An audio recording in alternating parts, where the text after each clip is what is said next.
Assalamualaikum warahmatullahi wabarakatuh. Perkenalkan, nama saya Muhammad Razik dengan NIM A25123059, yang dimana tujuan saya untuk membuat video ini untuk memenuhi tugas remedial kinetika kimia.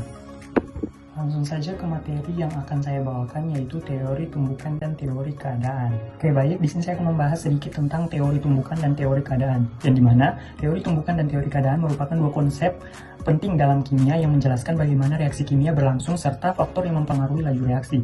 Dengan memahami kedua teori ini, kita dapat mengetahui syarat terjadinya reaksi dan bagaimana reaksi dapat dipercepat atau diperlambat. Selanjutnya, teori tumbukan, yang dimana teori tumbukan menyatakan bahwa reaksi kimia hanya dapat terjadi jika partikel-partikel bereaksi saling bertumbukan. Namun, tidak semua tumbukan menghasilkan reaksi.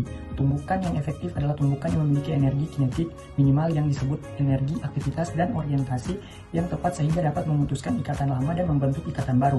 Oleh karena itu, laju reaksi sangat bergantung pada frekuensi dan efektivitas tumbukan antar partikel. Next, syarat tumbukan efektif.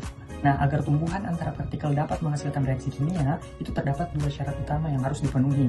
Yang pertama itu, partikel harus memiliki energi kinetik yang cukup untuk melampaui energi aktivitas. Yang kedua, partikel harus bertumbukan dengan orientasi yang sesuai, sehingga atom-atom terlibat dapat berinteraksi secara optimal. Jika salah satu syarat tidak terpenuhi, maka tumbukan tersebut tidak akan menghasilkan reaksi. Selanjutnya, faktor yang mempengaruhi tumbukan.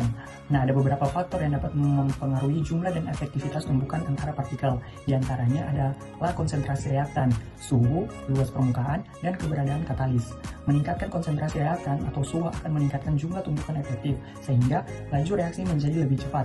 Luas permukaan yang lebih besar juga memperbesar peluang terjadinya tumbukan. Sementara itu, katalis bekerja dengan menurunkan energi aktivitas, sehingga lebih banyak partikel yang mampu bereaksi. Selanjutnya kita masuk di materi teori keadaan transisi.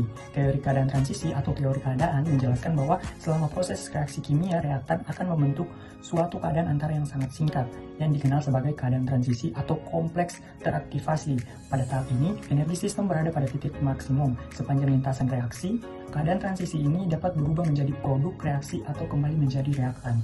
Kemudian, energi aktivasi dan keadaan transisi. Energi aktivasi adalah energi minimum yang diperlukan agar reaksi kimia dapat berlangsung. Dalam teori keadaan transisi, energi aktivasi merupakan keadaan energi antara reaktan dan keadaan transisi. Jika reaktan memiliki energi yang cukup untuk melewati penghalang energi ini, maka reaksi akan berlangsung dan terbentuk produk. Katalis dapat menurunkan energi aktivasi dengan menyediakan lintasan reaksi alternatif yang lebih mudah dilalui oleh reaktan. Kemudian, pentingnya teori keadaan transisi.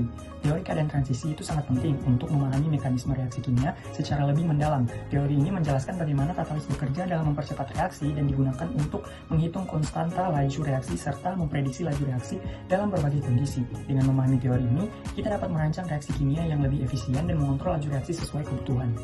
Nah, dari semua materi yang saya sudah bahas, saya mengambil kesimpulan yaitu teori tumbukan itu dan teori keadaan transisi itu memberikan penjelasan yang komprehensif mengenai bagaimana dan mengapa reaksi kimia dapat berlangsung.